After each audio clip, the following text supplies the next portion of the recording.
a pleasant evening to you wherever you're joining us from. It's another Thursday, and of course, this is another edition of The Couch. My name is Kokwalo Maso, holding the fort for your regular host, Mame Ama Pratt.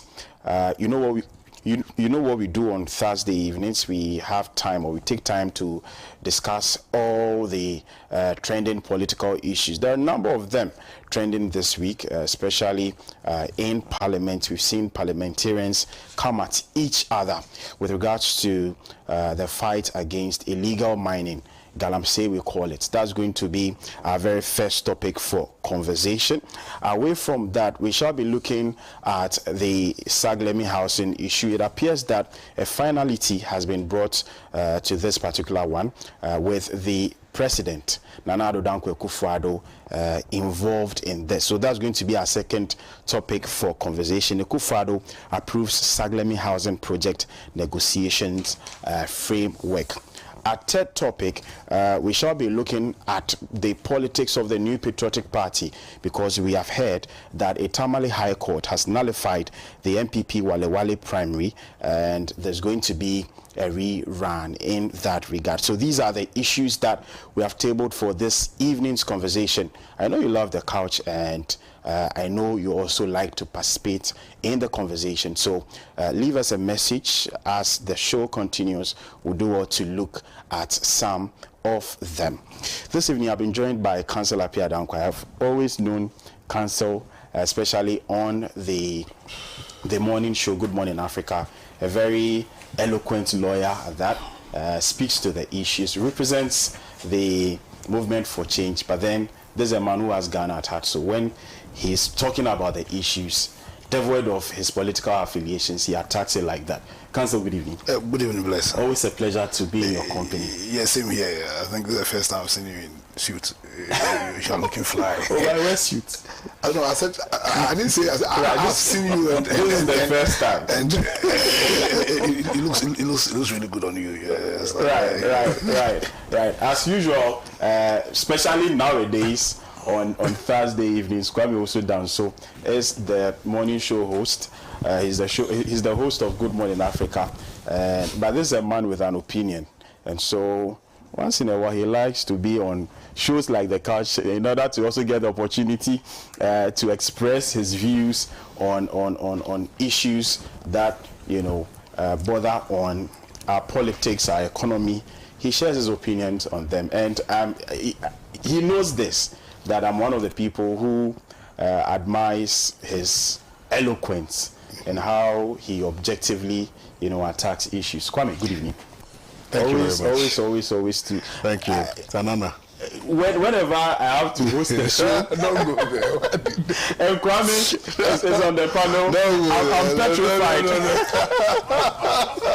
There's no justification in that. Right. I'm also meeting Mr. Ni Ashale Okain for the very first time. I'm sure I've not placed the names rightly. Ashale Ni Okain.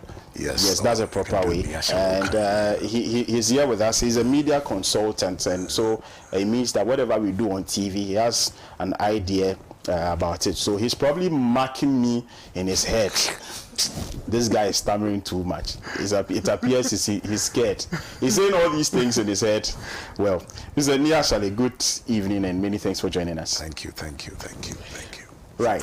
So without further ado, we'll get into our first topic for conversation, and it has got to do with Galamsey. I think it was 2 days ago that the majority chief whip, who doubles as the MP for the Nsanwa Maduaji constituency, he made some comments. I was shocked.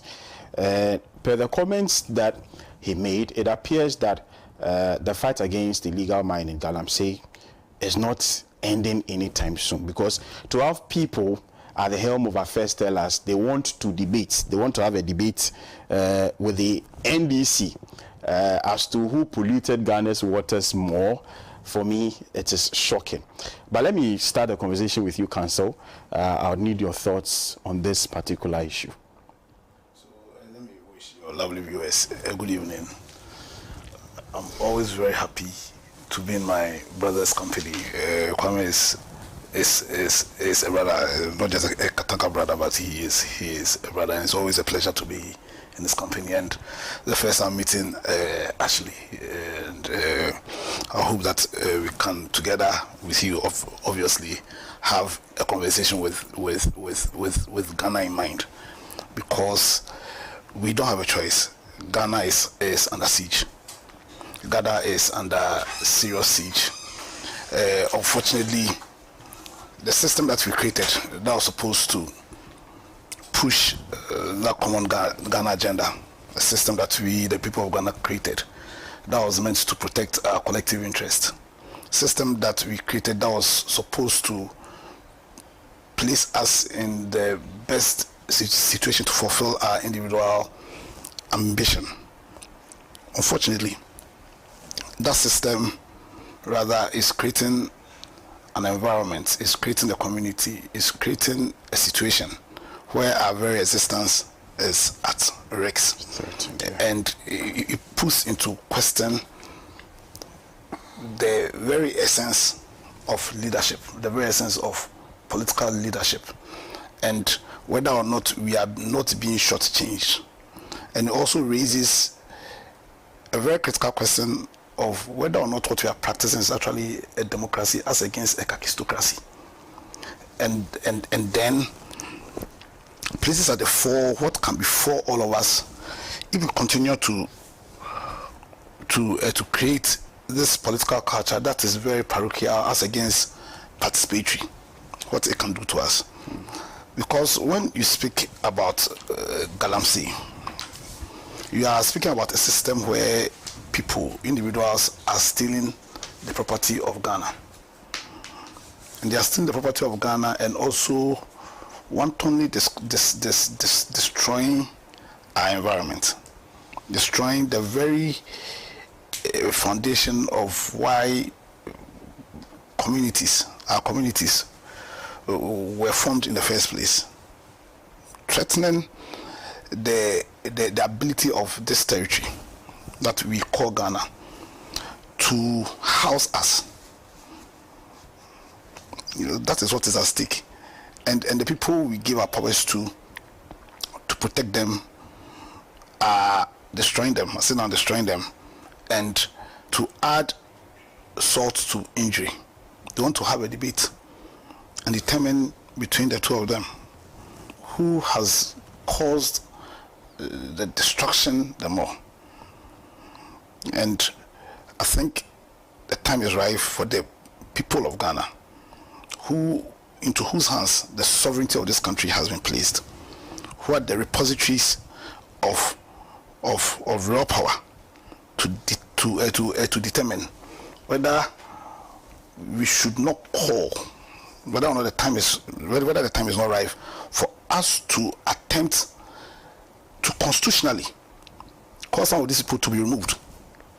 I'm saying constitutionally because under the 1992 Constitution, Article 257 or 257, the Constitution determined that even though lands may belong to the stew, even though they may belong to families, when it comes to any natural resource in its natural state in the land, the Constitution felt that it was necessary that it said that one is for the people of Ghana. First and foremost, it's for the people of Ghana. And then the Constitution felt that it needed to create a system where we can maximize the benefits of those resources. And it felt that the best way to maximize the benefit of those resources was to create a trust, in place a trust in the person you would assume will love this country more than anybody else, the president. Also, who better to create a trust into when you want to protect the properties of this country than the person who is the president of Ghana. So a trust was created in the president of Ghana for and on behalf of the people of Ghana. I think the focus was so that in how we exploit those natural resources, our collective interests, both economically, environmentally, aesthetically, can be fulfilled. That's why they created a trust in the president. And two, because of the essence of the system of governance we took, which is a constitutional democracy, whose focus is to protect our lives, our liberties, but also to create a society where we would have the best opportunity of making of ourselves what we can. You felt that, listen, let's limit the powers of government. Because when you do basic government, you tell that governmental powers are not just what the president uses. Parliament is also part of government. Indeed, the courts, the judges are also part of government. You get a picture. But having the benefit of what totalitarianism, forgive me, if Makumasa will come in place and then I'll start saying my house, so forgive me. You understand what absolutism? You understand what the ability of absolutism to create dictatorships and how it can affect our individual lives. We felt that you create absolutism when you place all the powers of government into one body, into one person. So let's divide those powers to better protect the people of Ghana, but also to create a check on the executive in the functions, in the purpose for which we've given him those powers. And so we created Parliament and gave them powers. And their core mandate is to be a checkmate on the executive. And that's why in Article 103 of our 1992 Constitution, we said that we gave them powers to create committees. Every parliamentarian will be a member of a committee. And the committee's focus is to serve as a checkmate on the executive by specifically serving as checkmates on every ministry.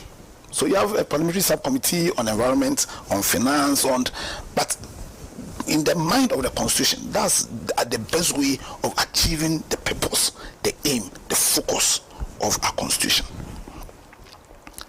So, where after 7 years, and forgive me if I'm not talking about the period between beyond 2016, because one of the reasons why we voted John Mahama out was because we felt that he had failed to dispense with the powers we gave him in the manner that we required of him. You understand? Yes, and that's why we gave him 44%. Now we've given our powers to you. We had a myriad of issues, both economically, environmentally, even in terms of how governance itself was done. That's why we elected Nana Addo. When he came, he was saying all the right things. I'm going to put my presidency on the line in the fight against Galamsey. Because when you talk about Galamsey, you are talking about the very foundation of our existence. Because any activity that impacts on the ecosystem can impact on our existence. So that's how serious the issue of Galamsey is. Beyond they are stealing the wealth of this country, but they are impacting in a radical way our ecosystem. Our ecosystem. And when you touch the ecosystem, when you touch the environmental condition which enables us to live, then you are attacking our very existence. Yeah. And that's why the issue on Galamsey is very critical. So we appoint a president who clearly has slept on his job. He slept. Beyond his sleeping, he's even implicit in the Galamsey issue. I don't know why we are afraid to say it. He is implicit in the Galamsey issue. Why would the person in whose house we've created a trust, and a trust grants you a number of obligations, but one of the core duties of a trust, of a trustee, is a fiduciary duty, which requires that any issue concerning the trust, you must act in a manner which will serve the best interest of your beneficiaries. And you can't be a trustee and sleep and allow the trust property to be stolen. Well, that's also a duty of the trustee. So you, the president, you are president of Ghana, you are not president of your political party. People are stealing the property of Ghana under your watch. People within your party are stealing the property of Ghana under your watch. You commission a group to fight Galamsey. Personally, I disagree with that approach, because we have all the laws in this country, we have all the structures in this country to fight Galamsey. Because when the constitution created in you the trust, it also taxed parliament to create bodies, commissions, you understand, that will handle minerals, that will handle fisheries, that will handle, you understand, and one expects that you use your executive power to enhance those structures, those institutions, to better fulfill your mandate as a trustee on our natural resources. But you sidestepped those structures. Probably you had some special skill. So okay, so let's try you. And then the so-called committee, after various meetings and all, and the chairman wrote a report. It was a comprehensive report to give to the president. The president sat on that report for 2 years. For 2 years, the president sat on that report. The president sat on that report for 2 years. The report said that our politicians, the people, the system we created, gave powers to use those powers to create a system where our individual ambitions will best be met. And those individual ambitions can never be met if there's an attack on the ecology, on the ecosystem, which will undermine our very existence. Now, these politicians are the ones and stealing and destroying our environment. Now, some of the politicians are in the president's party, are key people in the party. Wouldn't it have been easier for the president to fight this battle if he had dealt with the people in his party who were perpetrating this crime against Ghana? So deal with them completely. That's why we're giving you executive powers. We didn't give the president power because he's the most handsome man in Ghana. No, we didn't give him those powers because he's the most handsome man in Ghana. We gave him those powers for a purpose. We gave him those powers for a purpose. We made him the commander-in-chief of the armed forces of Ghana for a purpose. But the president slept. So he slept. He slept, and by sleeping, he's breached the oath he took. Because on 7th January 2017, the president took an oath. He took an oath to the people of Ghana, want to be faithful to Ghana. What does that mean? What does it mean to be faithful to Ghana? To be faithful to Ghana means that you are going to use the powers we've granted you to protect the core values and purpose for which the state of Ghana exists. The core mandate to ensure that all of us will have the best chance of having a quality life. That this system of governance we have chosen, democracy, can best be protected. Now, and that includes to be faithful to also the duties we've granted you under our constitution. And for the purpose of this conversation, not even for the purpose of this conversation, one of the most fundamental duties is the trust that we created in you. The trust over the natural resources of this country and how they are exploited. Now, the oath he took to protect and defend the constitution of Ghana, to dedicate himself. You see, when you say you are dedicating yourself to the well-being of every single Ghanaian, to dedicate that. So when you sit down and you sleep, and they've done Galamsey right now, all the water bodies are cyanide laden, arsenic laden, lead laden, mercury laden, which means that the probability that people are going to die if they attempt to drink those waters are high too. There's something about I always cyanide and arsenic. When they enter you, they never leave. God said not just you. So when they enter any living organism, they don't leave. So they permeate because the areas, strangely, the areas where Galamsey are being done are also supposed to be the breadbasket of this country. So the food we eat. So also you see people in Akari think we are far away from the evils of Galamsey. No, you are not far away from the evils of Galamsey. So as you like to eat plantain, so as you like to eat fruits, fish and all, they may be laden with cyanide and arsenic, which will kill you. It will kill you. So the man who dedicated himself, who took an oath to dedicate himself to the well-being of every single Ghanaian, same man into whom we've created a trust sits down aloof and sleeps and allow this evil to happen, undermining the very oath he took. And in that oath he also said that should he breach any of the oath, the 3 oaths he took, that he's going to subjugate himself to the laws of Ghana and suffer pain as a result of that. Now, even let's say if we, the people of Ghana, let's say we are asleep, but we have representatives. We have a representative. I have a representative. Say you have we all have representatives. You understand? And they are there, and their job is to serve as a check on the president. See, the MPs, they should be careful, because they are not there to do the bidding of the political parties. That's a secondary or a tertiary issue. But their primary job is to do the bidding of the people. You understand? To serve as a check on the executive for the benefit of the people. So that if the president has breached his vow, he took the vow before all of us, but also took one of the vow also in parliament. Why is he still in power? Why is the president still in power? The MP should tell us why, after this blatant breach of the oath he took, he's still in power. He's not answering to the people of Ghana. He's not suffering pain as a result of this crime that he's perpetrating against us. Why is he still in power? And so the majority chief whip can have the cojones, can have the cockroach audacity to disrespect the people of Ghana by calling for a debate, not a debate on how they can create structures which will enhance our lives.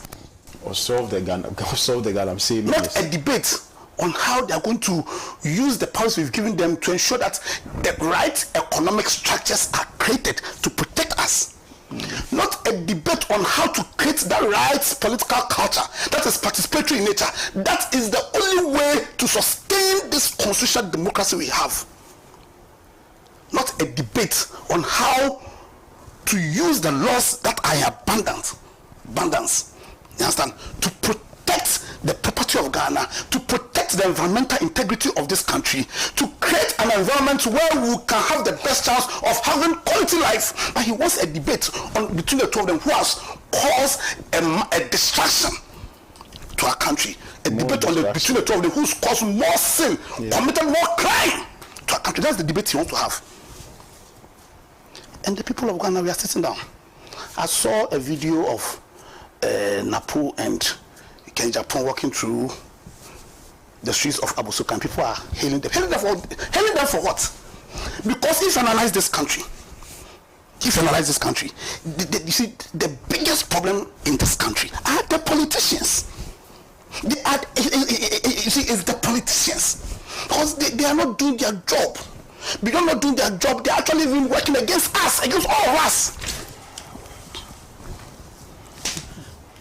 You see, the time to act is now. Right.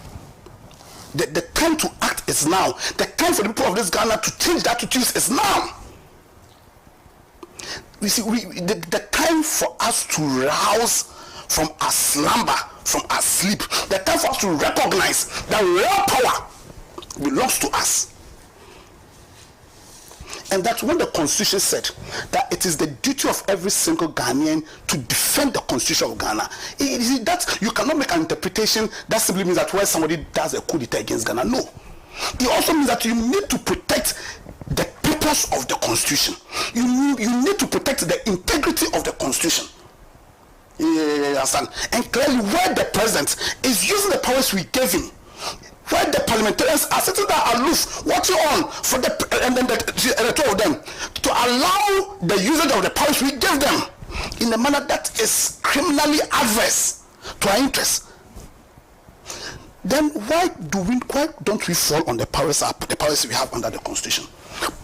Powers to protest, powers to call for an impeachment, powers to demand an enforcement of the core of the Constitution, that should the president breach his oath, he is going to subjugate himself to the laws of this country. You understand? Because we cannot only sit down and create a system where the only price the politicians pay, where they've mismanaged this country, for where they are committing heinous crime against this country, only to be us changing them every 4 years. Right. But we must create a system where there will always be a day of reckoning. There will always be a day of reckoning. We must make the politicians understand that in Ghana there will be a day of reckoning. And when that day of reckoning comes, but that day of reckoning must come also for posterity, for people to understand that where we've given you our powers and you use those powers in a manner which is adverse to our common agenda, then you face that day of reckoning, that your head will be on the chopping board. When that day will come. That day will come 2024, beyond resacking these people. But then beyond that, there must be a day of reckoning, when we hold their heads, when we hold their feet to the fire. When that day comes, bless, it should not only be Nanado and his cohorts whose heads will be on the chopping board, but everybody who is an enhancer is complicit. His head must be on the chopping board. The MPP as a political party, a party who says that one of their core mandates is to protect the environmental integrity of this country. And the president they sponsored is sitting down and is allowing a wanton destruction of the environmental integrity of this country. Their head must be on the chopping board. Right. You understand? The CSOs, the CSOs who think they can just be doing fine boy CSOs, and every program they go and smile, and they're keeping quiet. They're not doing anything, and this crime is being done to our country, our dear nation. Their heads must be on the chopping board. Their heads must be on the chopping board.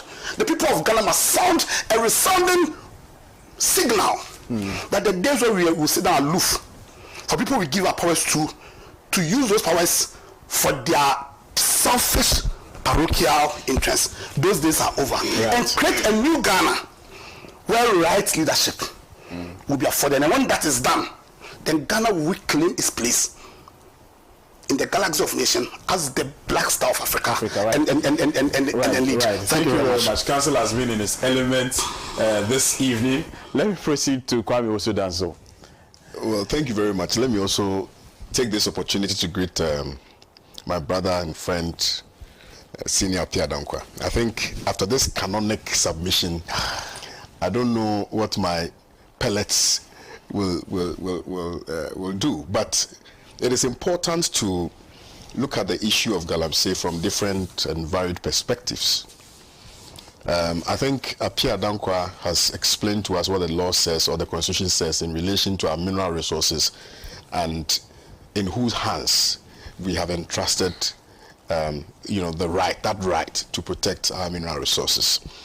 And the fact that that trust creates a certain fiduciary relationship. What it means is that the minerals that we have must be kept with government for and in the interest of the people who are the beneficiaries of that trust, so that the minerals will be protected, the minerals will be used for the purposes of ensuring that the citizenry get the full benefit of the minerals that they have lying underneath their soil. So essentially, that is what the Constitution prescribes. Now, look, our attempt to dealing with Galamsey has usually been paying lip service to the act of Galamsey itself and to the attempt, or to rather the pretense of that attempt to fighting the issue of Galamsey. And I'll cite an example. I think, it's important not to backtrack and go to look at the issue of Galamsey in 2016 or before 2016, because we must predicate the conversation on what the discussions were in relation to how we were going to rescue the nation after 2016, and what gave people confidence in the then Adedankwa Akufo-Addo, who was gunning to lead the country after 2016, and the things that he said, the promises that he made to the good people of Ghana in ensuring that our rights and liberties would be protected. And so we're going to have this conversation from 2016 till now.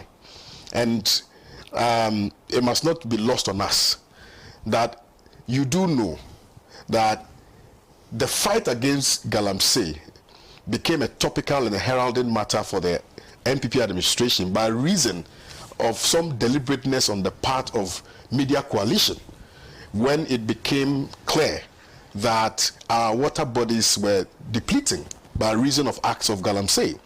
And when it became clear that nothing, very little, in fact nothing was done about it by government. And so the media started that fight. The media gave it maximum attention. The media brought it to the forefront. And Nana Addo Dankwa Akufo-Addo was compelled to make it a point, to attempt to deal with the issue of Galamsey. So I can confidently say that it was not really something that Nana Addo Dankwa Akufo-Addo gave it, a nightmarish thought that he was actually going to deal with it. Now, off the back of that, in 2017, the government set up what we call Operation Vanguard. And the Operation Vanguard was an amalgamation of some military men and some police people. And the idea was to go into the forest reserves where people were mining to stop, them from engaging in illegal mining. So that is, how this whole attempt or this whole perception of an attempt started, that they were going to deal with the issue of Galamsey. Now, when Operation Vanguard was set up, it is reported that we spent over $150 million in that exercise. What happened? Nothing happened.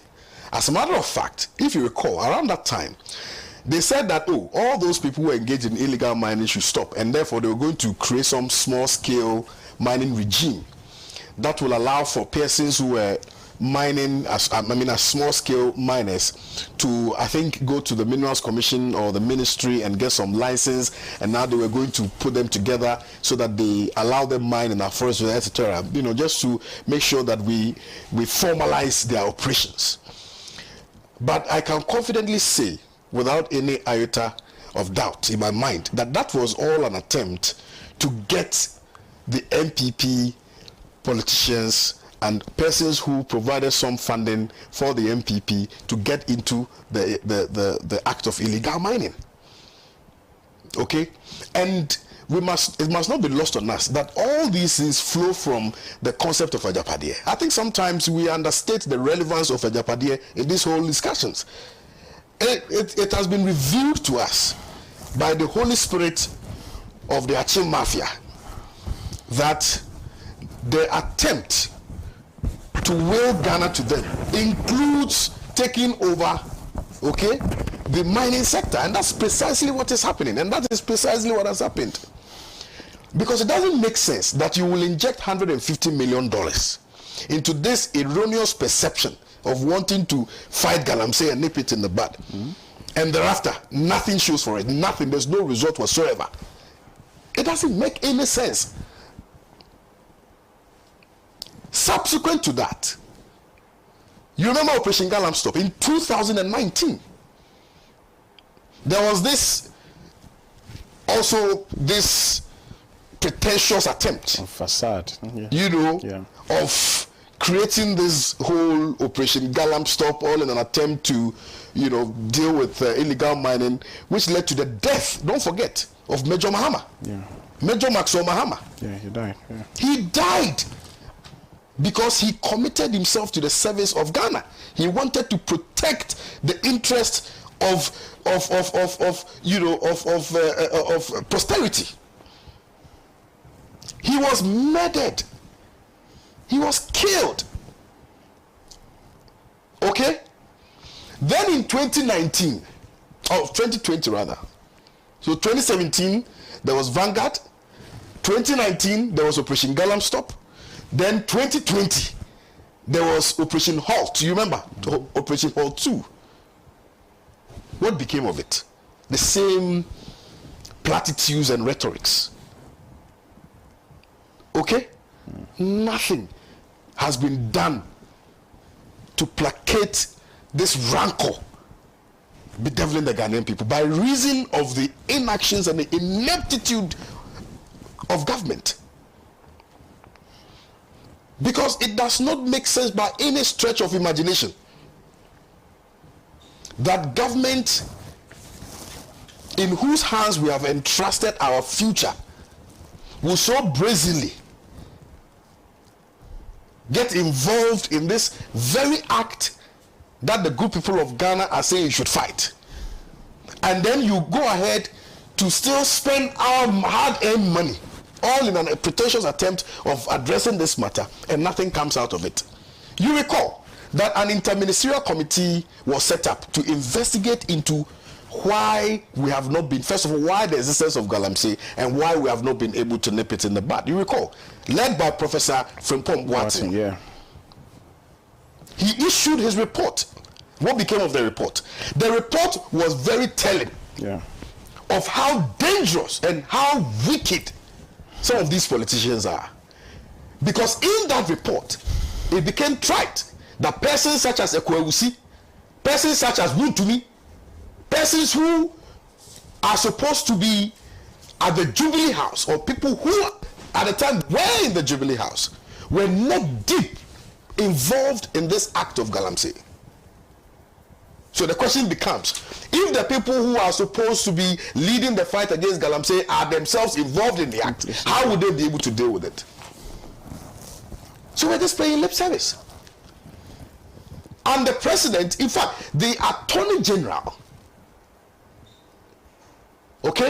is on record to have issued a statement in relation to the matter which Akonta Mining was involved, to say that, oh, there's no evidence against Akonta Mining, and failed to prosecute the matter because he said that, there was nobody to provide any evidence.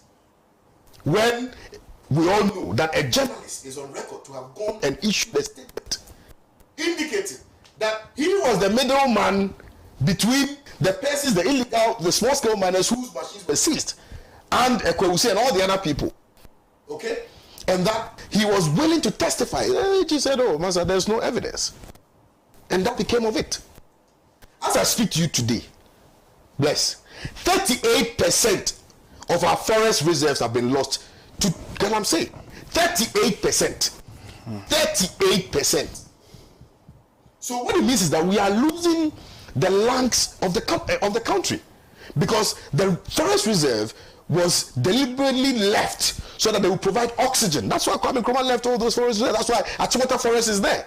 That's why we have all those, all those forests there, so that they can provide oxygen. Are we stupid? Do we want to kill ourselves? When the last tree dies, the last man dies. This one, we are killing ourselves even before the last tree dies. So we must be a country of very wicked people to allow ourselves to be subjected to such inhumane treatment, and it's lost on us, and we are not doing anything about it. We are being told that 67 to 70% of our cocoa farms are lost, by reason of this mercury and cyanide, things that Senior spoke about. Why do we want to do this to ourselves? A country that says that we are the largest exporter of cocoa. In fact, our mainstay is cocoa. In fact, that is what actually gives us the revenue. And nothing has been done about it. Why? Cocoa proceeds have depleted. Why? Why are we doing this to ourselves? Do we hate ourselves this much? Do we not care about future generations? And you see, what actually frustrates me is this unmerited support that is given to these politicians by these fanatics calling themselves partisan followers, who do not even understand the impact that these activities are having on the good people of this country. It is the same indiscipline, that has led us to people building on waterways. Ramsar side, people have built. People putting up buildings in discipline, sense of entitlement. Oh, is it not our country? Is it not our money? What kind of foolishness is that? We are thinking about the now. We're not thinking about posterity. We're not thinking about tomorrow. And I keep saying this, that my child is around 7 years old. What Ghana are we living for him? What Ghana are we living for Apia Dankwa's children? What Ghana are we living for these children in the next 15, 20, 30 years, when we are old and frail, when we can no longer have the voices to speak? What country are we living for these people? What country are we living for the generations that are yet to be born? How can we be this wicked and cruel to ourselves? How? That today, when you're driving to Takoradi and you see the water bodies, you will not but weep. Why? River Pra, River Nkobra, Ofin, all the rivers that we have in this country are competing with Milo. Why? Why? Okay? The UN report said that by 2030, Ghana would have to import water. But it appears that that UN report, which suggests that we have to import water, is too far. Because now, by our own acts and omissions, we are bringing that date closer. In fact, we brought that date closer. Now we are told that people living in Elmina and its environs do not have potable water. Yeah. And even if they did, they will be drinking the chemicals that are used to purify the water. Yeah. And they are saying that instead of, I think it's about 0.5 or so, now they've increased that chemical used in purifying the water about 40% of chlorine. 40%. Of, why? All because of Galamsey. We're in this country when some Chinese nationals were arrested. They were left off the hook because they said they didn't have interpreters. People to come and interpret Chinese. So on the basis of that, people who were caught red-handed illegally mining in our forests were left. They were left. Okatechi Efrifa, together with a colleague of ours, went and arrested somebody in Asankrebwa. The next day, the police officer calls him and tells him that, oh, if you people don't come back, we have to let them go because we are getting calls from above. Who is the above? I want to know who the above is. Who is that above? Who is that above? That is so wicked. And that above is a criminal. That above is a criminal. Because if you are not a criminal, you will not subject your people to this inhumane treatment. But you see, I'm not surprised. Because we were told on record, on tape, by Ekwewusi, that party Yesika, party Yesika. So if party Yesika, then John Bwendu and his likes should be involved in Galamsey mining, so that they will get money and give it to the party. Because of what? Because of what? So because party Yesika, the rest of us should suffer. How many people are in MPP? Let me give them 5 million. No, let me just give them. Let me give them 5 million. Let me give them 5 million. How many are we in this country? 33. 33 million. Subtract 5 million from 33. What would you get? 28. So the 28 million of us should suffer because some 5 million people say they need money to finance their party. Is that who we are as a people? Is it what Kwame Nkrumah fought for? I'm sure if Kwame Nkrumah on hindsight knew that this is the levels we'll go to, I'm not sure he would have sacrificed himself to gain independence for Ghana. I wouldn't. Because it does appear that we do not understand the meaning of independence. The meaning of using our natural resources for the benefit of the Ghanaian people. We do not understand it. And that is why, till today, we will sit down for Nigerians and some other foreign nationals to go into our bushes armed to the teeth to go and mine. And the police are aware, the military are aware, they know where they are. But you think that if these people don't have the express and explicit support of party officials and people in government, they would have the temerity to go into our forests to go and mine. What impudence?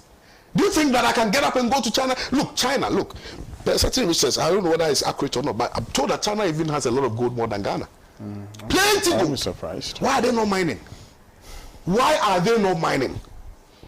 Why are they in your bushes? And you see, let me come. People are saying, no, we must pass a law and allow the chiefs to be active players in this whole... Look, let me tell you, the people who are giving the lands to these miners are the chiefs. They are implicit and complicit. They are the ones who are giving the lands to these people to go and mine and to destroy our water bodies. country broke, country not broke. We will be inside. We stay inside. Yeah. And let me sound this warning to our leaders that today you may be in power, tomorrow you would not. Would not. All of us will die one day, and the day of reckoning will come. As Apia has been saying, that day, that judgment day will come. That you can do everything to us. We may take it. You know, you can beat us, but to destroy our water body, something that gives us life. Abraham Maslow who said it. Yeah. What do you need? Food, shelter, water, clothes. So you've taken our food away from us, because by destroying the lands, invariably you are taking food away from us. Yeah. You have destroyed our water bodies. Invariably you are taking food from us. Now you don't have food and you don't have water, would you die? Would you be thinking about shelter? You don't care about shelter. So this is a national security crisis. If they don't understand the definition of national security, perhaps they should really look at their dictionary, because this crisis is a national security matter. If people don't have water to drink, if people don't have food to eat, they will damn the consequences and take an action that will invariably affect this nation. A word to the wise is in Boko. Right, very well said, Kwame Osudan. So, but I actually wanted to ask you a question. You know, I've been on tour with the former president. But even before the tour, he's been having sectoral meetings with players, industry players in various sectors of the economy. So I think somewhere a couple of months ago, he met players in artisanal mining, Galamsey, of course. So when he met them, they put forth their issues. Now, one of his remedies to the Galamsey canker is that for somebody to have, also for somebody to go into Galamsey, they need to have a mining license. Now, what he wants to do is to have offices of Minerals Commission in every district where mining takes place, so that if you want to mine, you go to the office, they give you a license, they go and look at where you want to undertake the mining, and then they give you a license. There's an agreement that there will be land reclamation, and so after you are done mining, you make efforts to cover the land. You put some money down. When you're able to do that, then your money is given back to you. But when you do not do that, then they use that money to reclaim the land. Is that the way? Is it a way to go? This will start youth in afforestation. But already, you see, John has been president before. Yeah, he ought to know that per our laws, we should have a district mining office. Yeah. Per the laws. Yeah. Already he has an. And when we say Galamsey, let's be clear. Galamsey is not the same as small scale mining. Yeah. Mm-hmm. You understand? So small scale mining is legal and it's regulated. Galamsey are people who are mining without license, two, or where they have license. Because the license will state clearly the area you are supposed to mine in, the mining methods, and you understand. If you are mining in a manner outside of the mining agreement, that is also Galamsey. Or where you have a license, because now we have exploration license, exploitation license, and you understand. Or where even though you have the license, you are doing something that your license does not give you power to. Then, so Mama ought to know that the structure of the mining regime, there ought to be a district mining office. You understand? So that what is saying is what the law is saying. And then if it doesn't know, it is symptomatic of what we've been saying all the time. That in Ghana, leaders, they want the power. They are desperate for the power, but they don't want to lead. So they get the power and they go and sleep on their jobs. Right. Now let me come to Mr. Neokind. You'd also share his 2 cents on this particular matter. Yeah, thank you. Let me also say good evening to viewers. Of course, this is my first time, but I'm very impressed with what I'm seeing in terms of your studio. Let me commend Kwame. I'm overwhelmed with what I'm seeing, but I have to take it as such. Congrats to you, Kwame. And my co-panelists, I realize the authenticity and aggressiveness that we are handling Galamsey. Kwame, you made a very touching statement. And what are we living for posterity? Also, yeah, and I think that is a very laudable say. And when the other co-panelists also made mention of the constitution, the amenities and all that goes with it. I thought that is very deep, because this is a president that said he's putting his job on the line in anticipation that he will make sure that Galamsey is being taken over. But what are we seeing? I mean, when you look at, in fact, Central Region, I'm being told that Shanti, Western and Eastern is very bad. Yeah, and that's when I was listening to a sister station. The CEO of Water Commission made a he said, during last year, they have to seek permission from some of these Galamsey, and you can imagine, they need to test the river with the water and all that, and they're having issues even getting there. So just to add to what my co-pan, I mean, it's most unfortunate, and I keep asking that setup that was headed by thank you very much, how far have they gone with that, because for me this canker is still prevailing, and it seems as if the president is outgoing, so there is nothing is going on, as if the country is on autopilot. Oh yeah, Kwame, and you make a very, I love the way you went about it, and for me, I think that, it's high time we'll look at it from both, politicians. I mean, the presidential candidates, they all come up with good, sweet words, but it's time we take the bull by the horn. By their horns. Let me just quickly add. You remember this circle? I remember when I came to Accra the first time from Achimasafo. The circle was just the normal round, whatever. And when I got to Accra, I realized that nobody was walking in this, like the circle proper. Like nobody, you couldn't walk there. Now I say, shit. There was a minister of MC or something like that who was very strict, and at the time, if you walked in that circle, they would cane you, and so people became accustomed to that. So subconsciously, you are not going to walk there. I'm also told of a certain is it DC or MC in Eastern region, who at the time had to create roads in the Zongo community in Eastern region. And he was lashed for that. Yes. And now they are seeing the benefits. Yes, they are seeing the benefit. Yeah. So I'm saying that it requires leadership of fortitude, leadership of foresight. Exactly. Somebody who has balls to be able to take pragmatic decisions that will help address these matters. Exactly. Because to be honest with you, Galamsey will still be practiced. Galamsey has been there since Nkrumah's time. Yeah. Okay? But it's worsened because of this partisan, inclusion in this whole enterprise called Galamsey.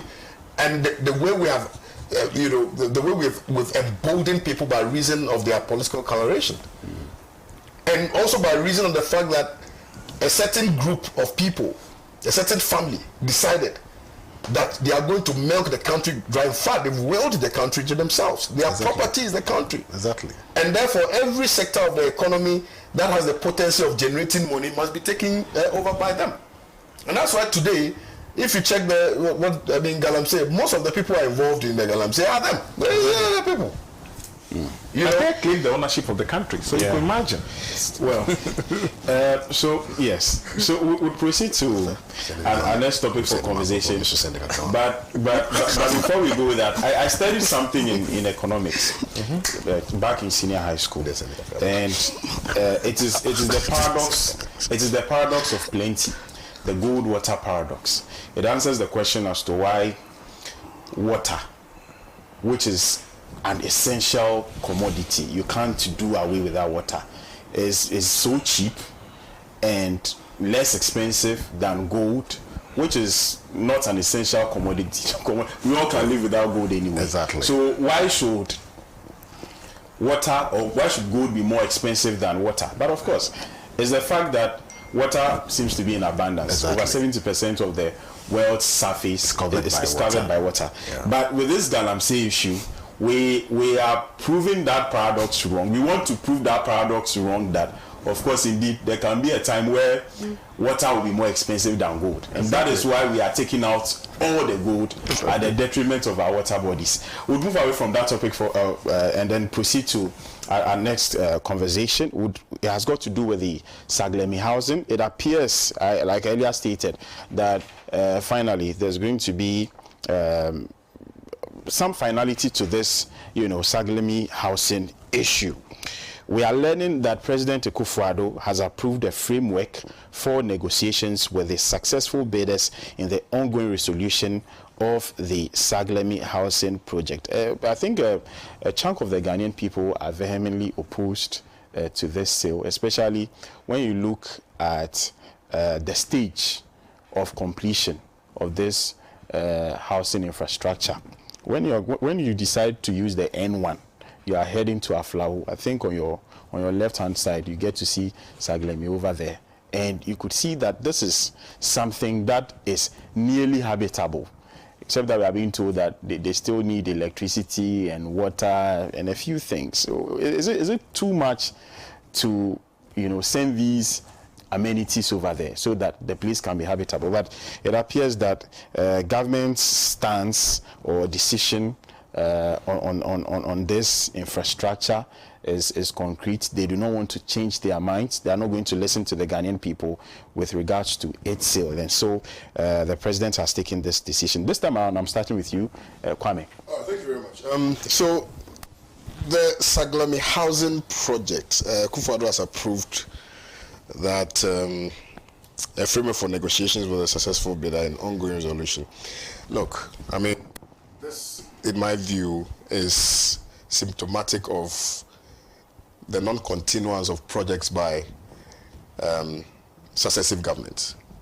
And it's sad that we must, first of all, evaluate the ideation, what went into, the concept of building affordable housing for the good people of this country. What went into the thinking of government at the time? You call that it started somewhere in 2012.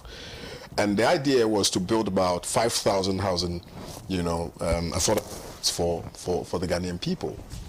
And the estimated cost was around $200 million. Yeah. Now, it commenced. I mean, I think in 2013, there were some discussions which led to a contract being signed with, I think, a company called Construtra or something like that. And, they were expected to complete the whole project by 2016. But it has some challenges, and so the project stalled. And then Akufo-Addo took over in 2017.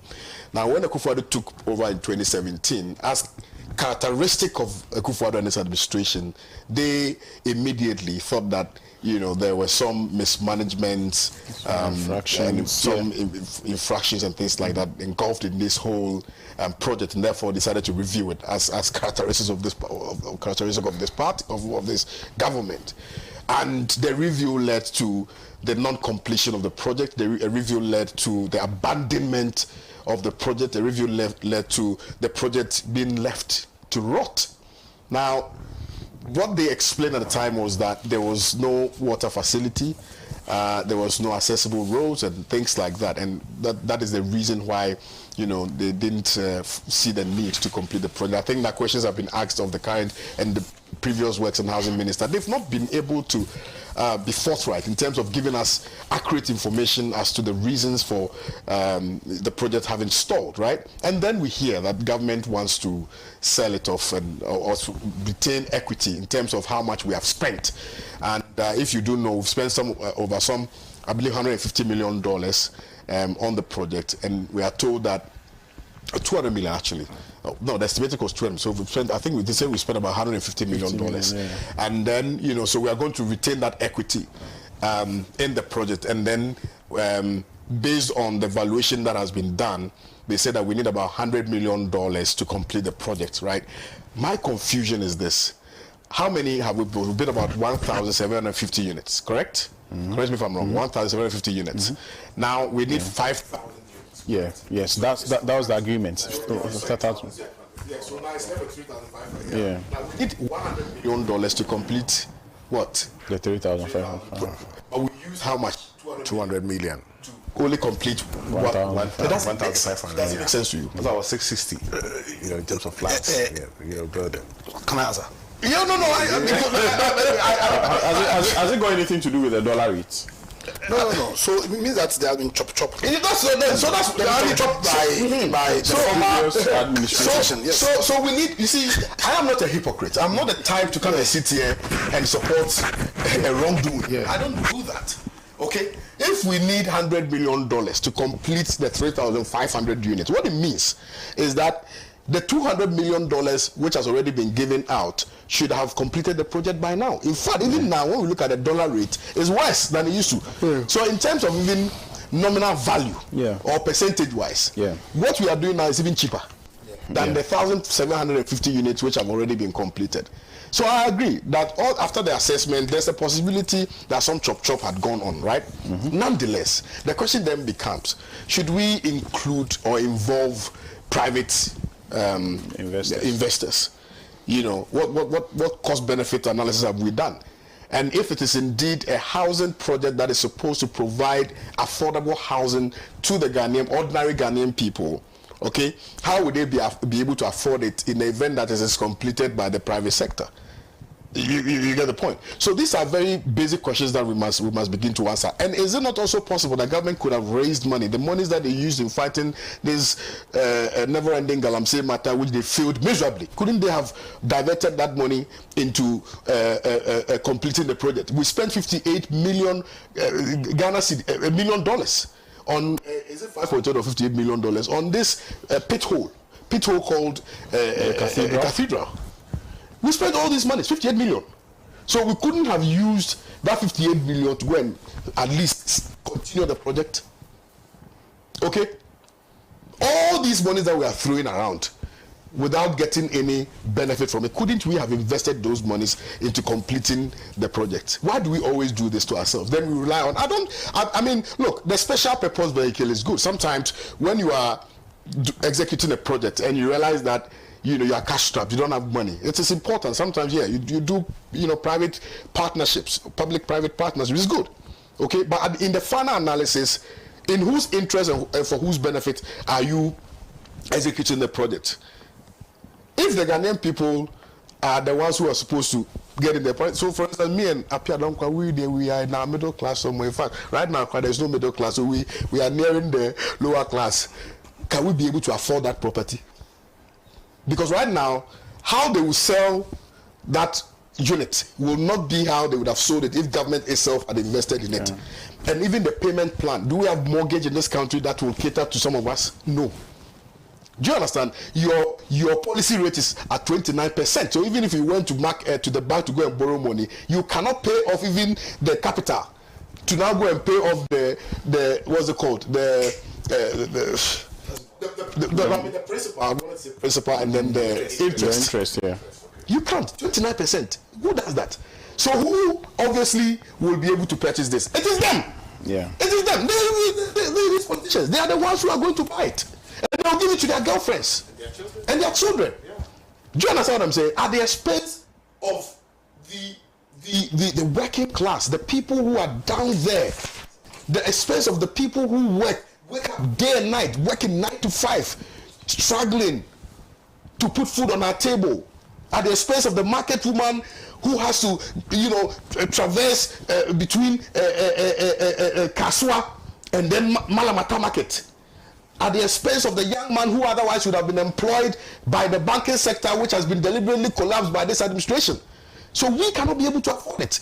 I mean, right now, if you tell me that I should come and buy a house worth $50,000, where am I going to get $50,000 from? It's impossible. So there's no hope for you and I. Bless. If you think that there's some hope right now, there is no hope. There's no light at the end of the tunnel. In fact, they have even blocked the tunnel. The tunnel has been blocked. So there is no end for you to even see the light. So you are stuck in the tunnel. That is where we are.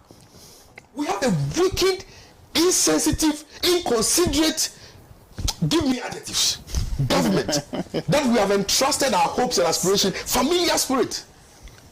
We have to exercise the familiar spirit from these people. No, it's not a laughing matter. I have lost hope. And I told somebody, I said, look, I used to have so much confidence and hope in this country. Because you see, you know why? Because the average Ghanaian youth is very hardworking, very endearing. Yeah. A go-getter, a fighter, somebody who has to struggle to put food on the table, no matter the odds, no matter what it is, Charlie, I have to feed my family. And that is why we wake up every morning. Some of us wake up as early as 4 a.m. Yeah. Then we hit the streets, not knowing where we are going. We are just knocking our heads left, right, center, Charlie, trying to make something for the family. Yeah. We do that.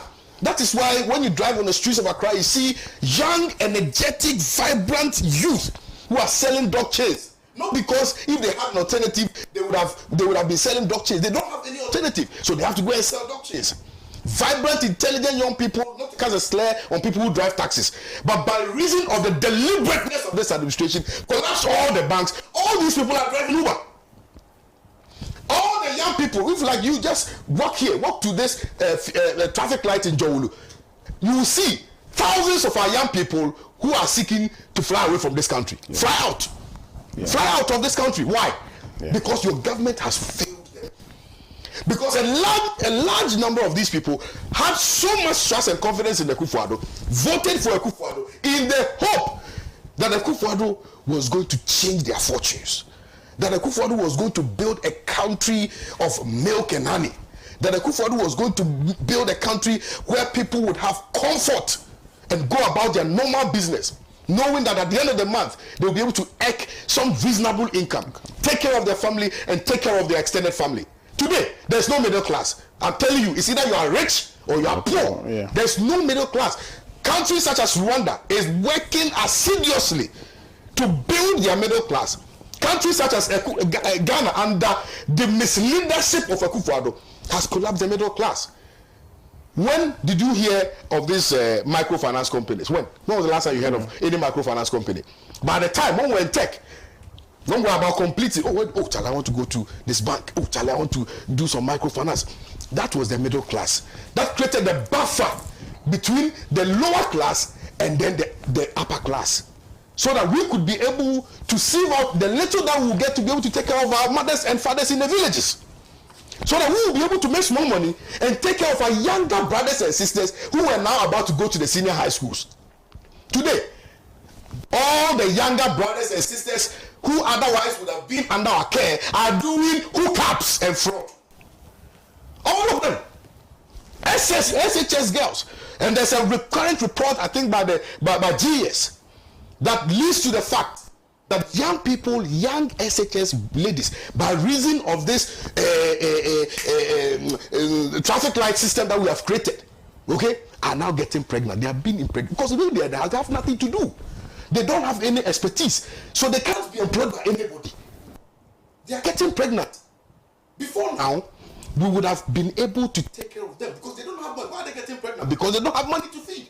Because his brother or her brother, who would have otherwise provided for them, doesn't have money. Yeah. The brother also has some nuclear family that he needs to feed. Yeah. So the excess is not going anywhere. Today, if you are a young guy and you intend to build a house in this country, you should start building. And sometimes I weep for the young people who are striving so hard to create something for themselves and to build a home. Right now, a bag of cement, one bag of cement, is 107 Ghana cedis. It's got to 120 Ghana cedis. A bundle of iron rods, the high tank steel or whatever they call it, is hovering around 16,000 Ghana cedis. 16,000 Ghana cedis. 16,000, 160 million old Ghana cedis. Brick. Do you know how much it's got? Now it's 10 Ghana cedis. 10 Ghana cedis. A trip of sand, 2,800 Ghana cedis. A trip of stones, 3,200 Ghana cedis. No, I've been researching. Because look, senior, look, and I'll tell you one of our colleagues, I won't mention his name. One of our colleagues here at Pan-African Television, he says, oh, somebody has dashed him land, so Charlie. So we went, and we said, oh, let's go and do inquiry. Up here. The guy said, I don't think I can build. I can't. Because what am I going to get? How much do I even earn? How much? Up here. Let's even assume that you earn 3,000 Ghana cedis a month. Depending on where you live, rent alone, rent will chop all the money. So rent, you live in a chamber and hall, because young guy, chamber and hall self-contained small place in Ashoman Estate. In Ashoman Estate, in Dome Kwabenya, that enclave, Hacho. If you don't have 1,200 Ghana cedis, you won't be able to get that. That's the least. That's the least. That's the least. 1,200 a month. The least. 1,200 a month. Oh. So what do you expect for one bedroom? One bedroom. Yes, that's the 1,200. It's not self-compound. Don't forget about self-compound. Self-contained. You can't pay. Look. So for the young guy who is about graduating from the university, how would they be able to go about their lives? Yeah. How would they be able to rent? And then we are saying that, oh, there's some affordable housing project. Let the government at least invest in it, so that it will be cheaper and affordable, so myself and Apia can buy and rent it out at a cheaper price to the guy who's about to graduate. You say you want to go and give it to your private sector. Hey, is that how we are? Are we this wicked? We are cruel. Right. Let me come to council. Yes, sir. You see, the problem isn't the private sector. The problem isn't the private sector. So this private in so many countries, even in Ghana, private sector have been known to also provide affordable housing. It's about how you, the government, you use your power of fiscal policy and monetary policy, find way of incentivizing them, right, creating the right economic structure and environment. You have private sector also giving affordable housing, because you go to even serious economies and they have affordable housing, and those affordable housing projects have been provided by the private sector. So that isn't even the issue. Also, just do a simple calculation.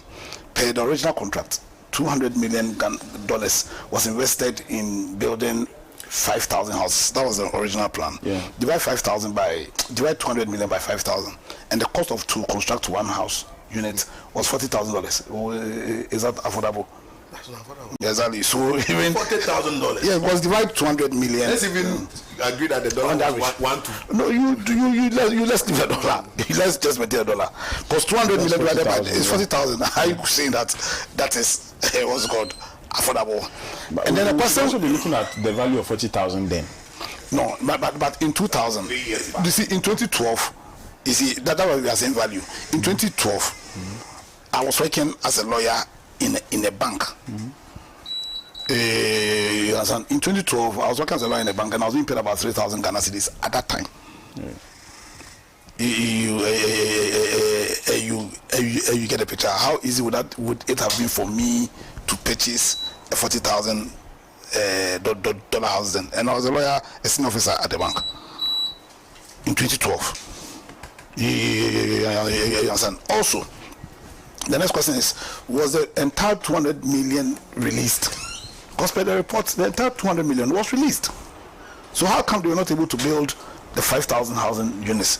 And they built about 1,005 partially completed housing units, and were not able to deliver the infrastructure. Yeah. That's the second issue.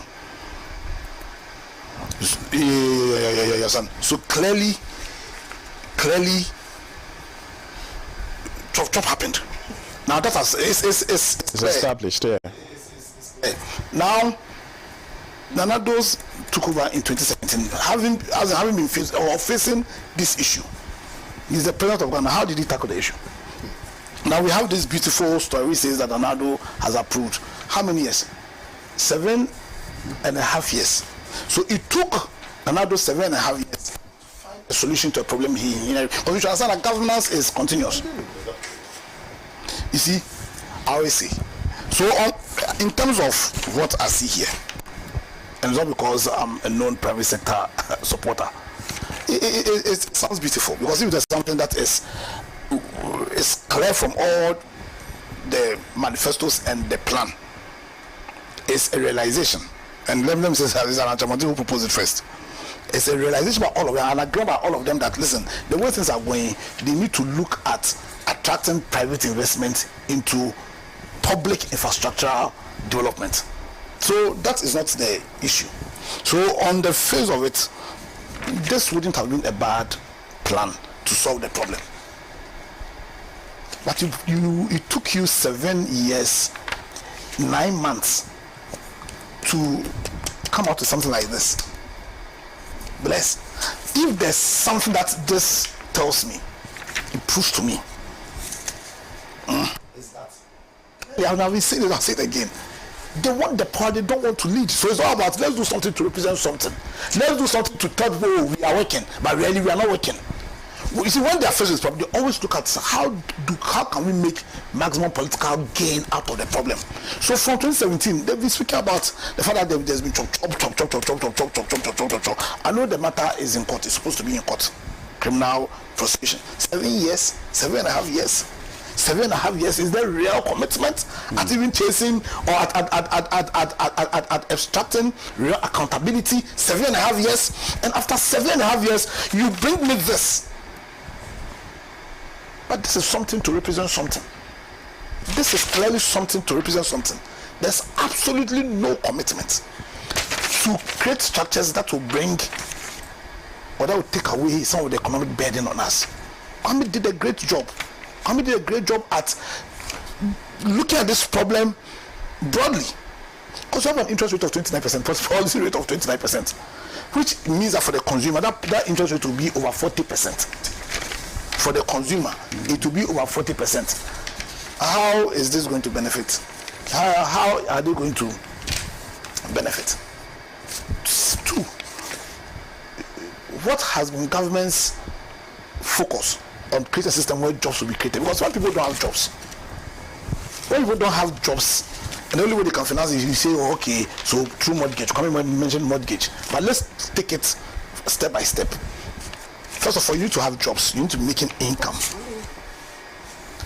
We all know, it's right, that when you want to create jobs, you need to tackle the SME. See, sometimes you're having discussions. Governments, no serious governments takes that burden of creating jobs. No serious. Our brothers, people are saying, okay, when I was in tech. The best school in the world. The best university, absolutely. You know, I had the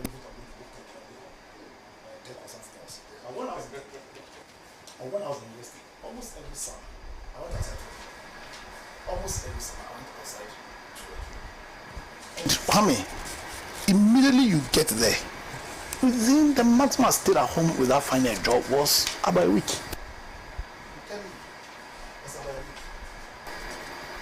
So the question is, what did they do to create systems where jobs are sprinkled around like toffees? What did they do? Good paying jobs. What did they do? How did they do it? And I'm telling you that, you see, all we need to do is just to copy. Exactly. All we need to do is copy. Is the SME.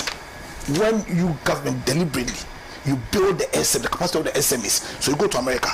After when President Eisenhower became president of America, he created what we call the Small Business Act, which created the small business agencies, and they give serious institutional support to the SMEs, both in terms of supporting in terms of their structures and also supporting them in terms of financing through what we call loan guarantee schemes. So that's the first job. First duty of government: how are you using the power of fiscal policy and monetary policy to tackle the lack of jobs, the joblessness in our country? You understand? By supporting, real support to the SMEs. Second issue, where you've created the jobs, you know that certainly even in America, they don't have the money to buy the house outright. When you go to the West America, nobody buys house outright, except the billionaires and millionaires. They all resort to mortgage, to credit. How are you using your power as a government to create that system where mortgages will be available to your citizens? Not just mortgage, but where, because see, when you analyze any economy, or when you define economy, economies are not driven by just producing. Economies are also driven by consumption. There are the two things that drives economies. There was a report, after COVID, there was a report that said that the world economy, America's economy was going to face recession. But American economy has not gone into recession. How did they survive? They survived. There's a report that said they survived because of the ability of their citizens to consume. How can people consume? They make money, but also a very comprehensive credit system, not the lies His Excellency wants to tell us. Now, so we are going to another cycle where we need to make decisions. We the people of Ghana, we need to make decisions. As into whose hands are we going to place the executive? Because you see, our constitution was a very comprehensive job.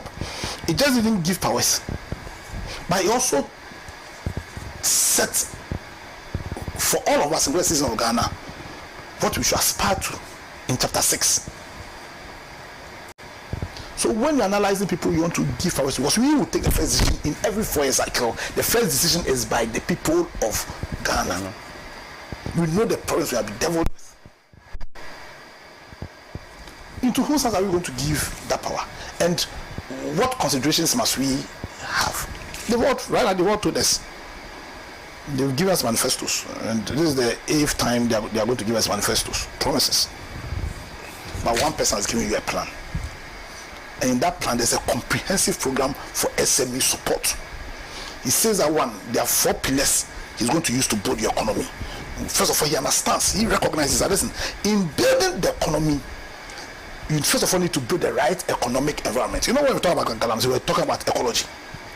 Also, every economy needs an ecology to grow, and that ecology is in the macroeconomic stability. He has built off that macroeconomic stability. Beyond, he talk about expenditure control, inflation, interest rate regime.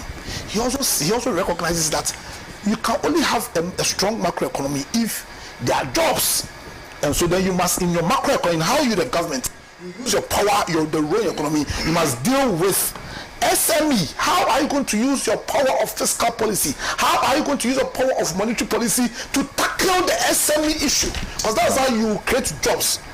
Alan Kojo Chemantin has a comprehensive program in the Great Transformation Plan for how you deal with the SMEs. You understand? In terms of, 1, causing Bank of Ghana to do what you call loan guarantee schemes, which will unleash capital financing to the SMEs. Amen. You understand? You understand?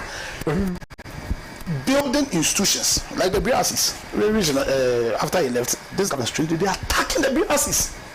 See, they don't want us to develop. See, it's all about control for Nanado. We all have to be poor, so you can remote control. You come stand up, then stand up. You put in your pocket today, 12 to let you breathe. Then he zips his pocket. That's their plan. But real leadership, you understand, unleashes the potential of the citizens. And that is what Alan Chemantin is saying. The SME. On 7th December, let us think critically about the decisions we are going to make. If there's something which is clear, from Galamsey to Saglemi,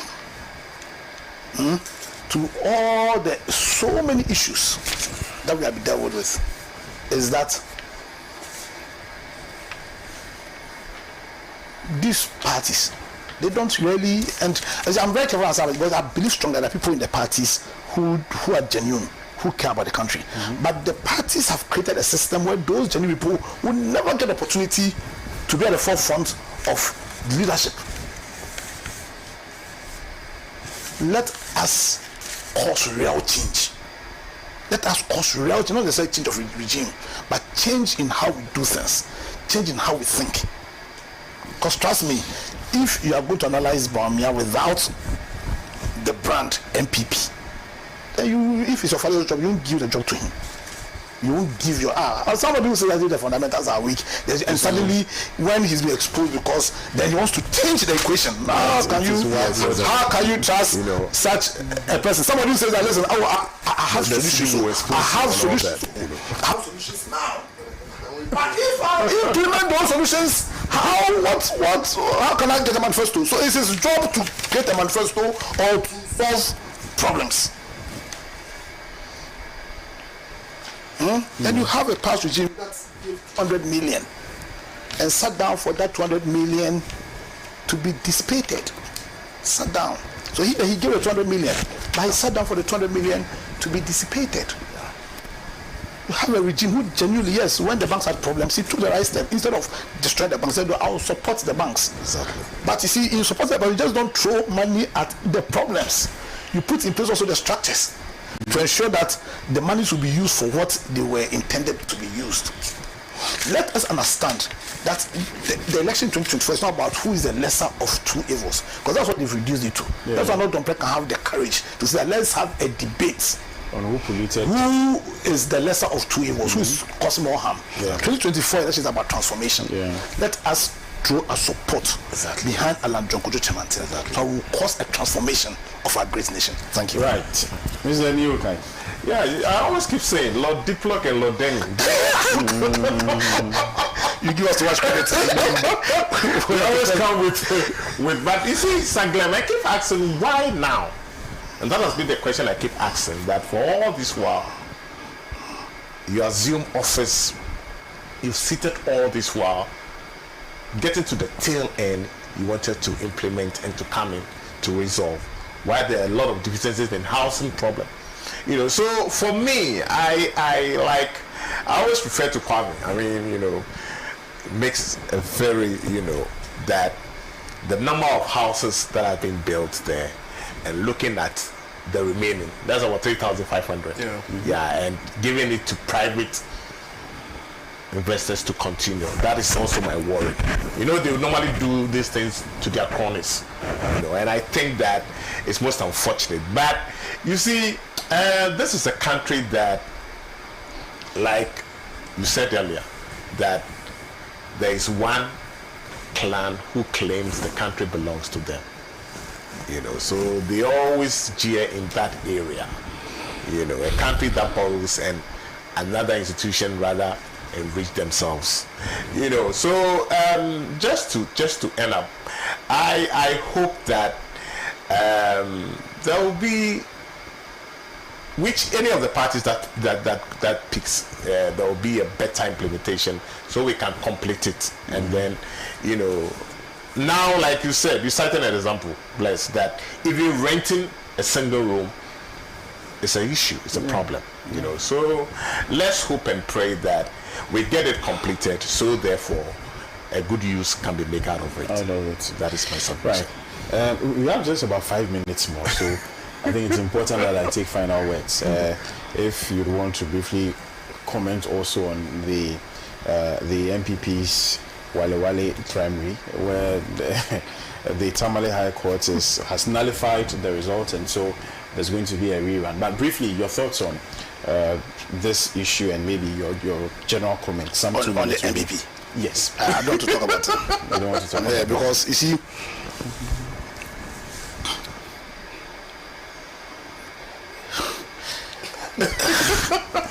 but you see, they've I wanted to say they've lost focus, but I'll be doing them so much justice if I say they've lost focus.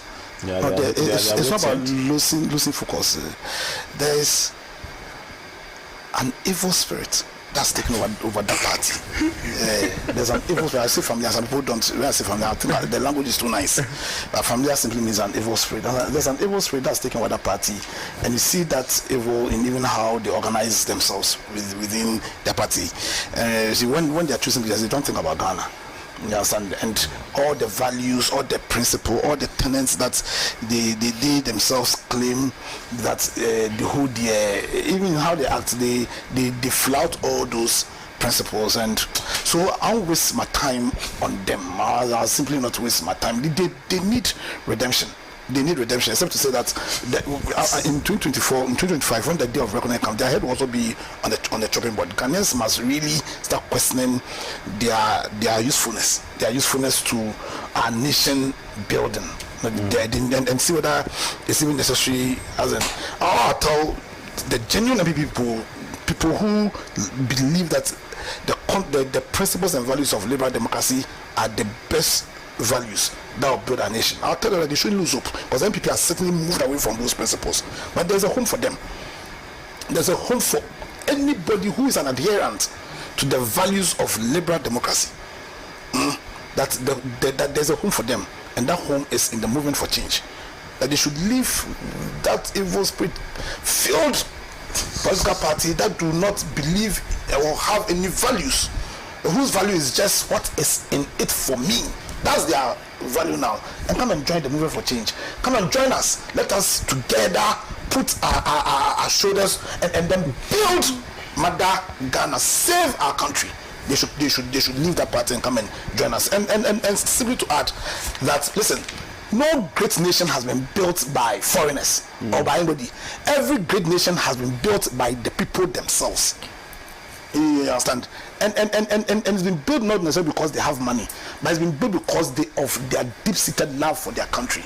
So when you have that love, then every decision you take, everything you do will be in fulfillment of what is in the best interest of the country. In 7th January, we are going to 7th December, we are going to vote again. I always said that's the first decision we take in that 4-year cycle. We all have reasons why we vote. I'm telling Ghanaians that when we are going to vote, your reason should not be because of MPP. Your reason should not be because of NDC. Your reason should be because of the red, the gold, the green, and the black star of Ghana. That should be your only reason. And when that is the reason, then you make a transformational decision that will cause or lead to the ultimate transformation of our generation. Thank you very much, Council. Kwame, final words. I just want to seize this opportunity to remind the Electoral Commission of its solemn promise by reason of what has been ascribed to that commission by the Constitution and how they must conduct themselves.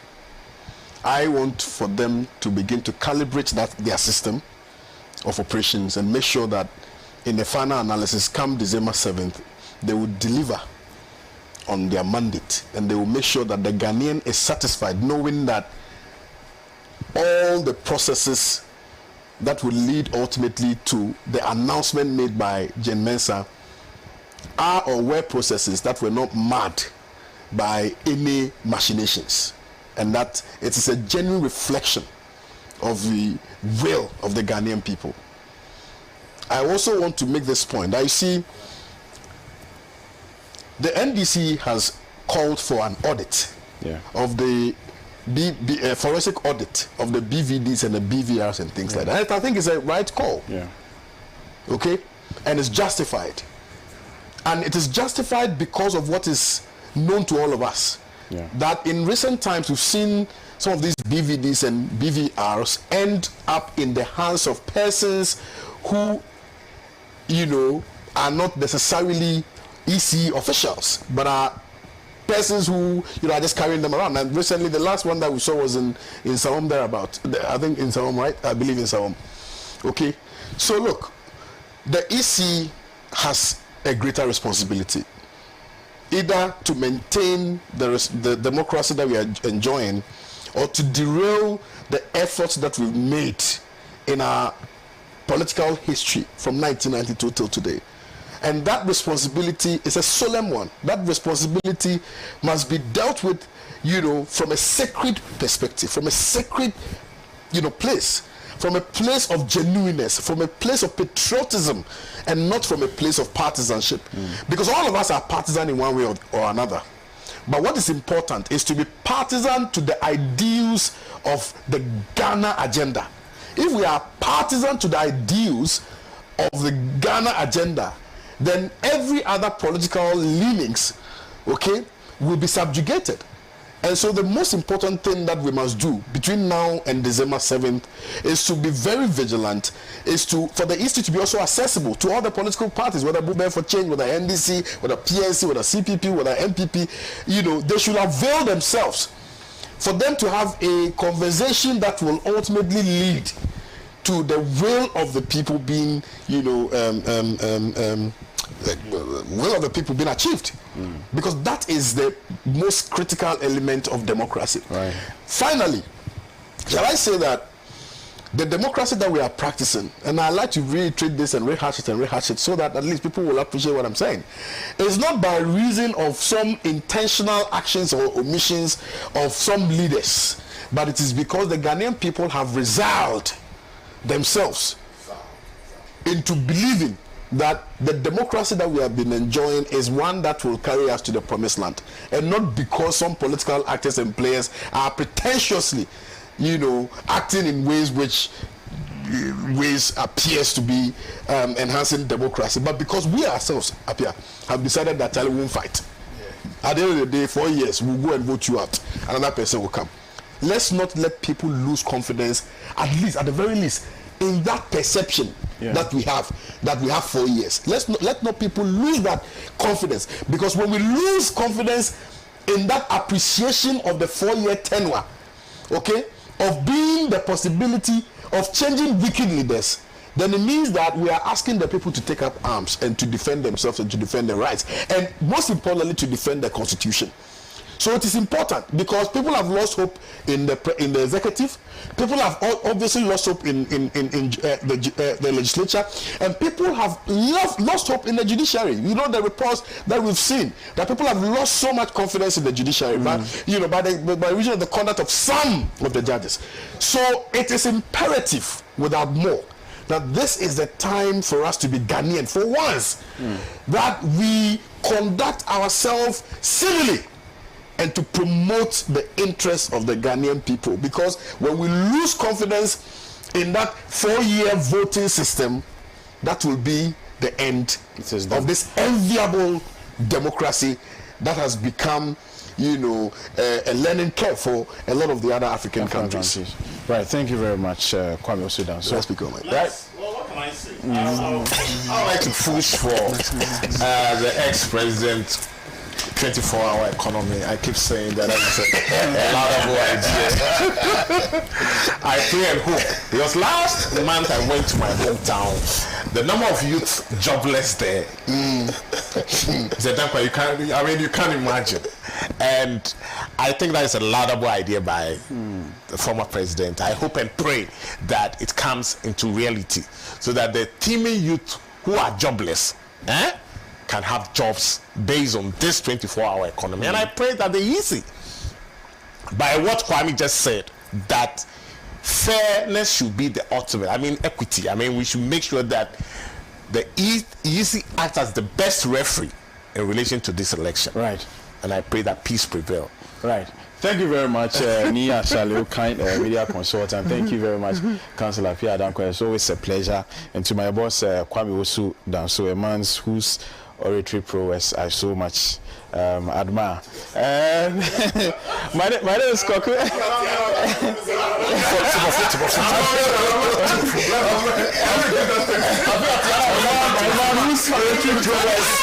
I so much admire. My name is Koku Alomaso. I sat in for Mamiama Pratt. Do have a pleasant evening. Bye bye.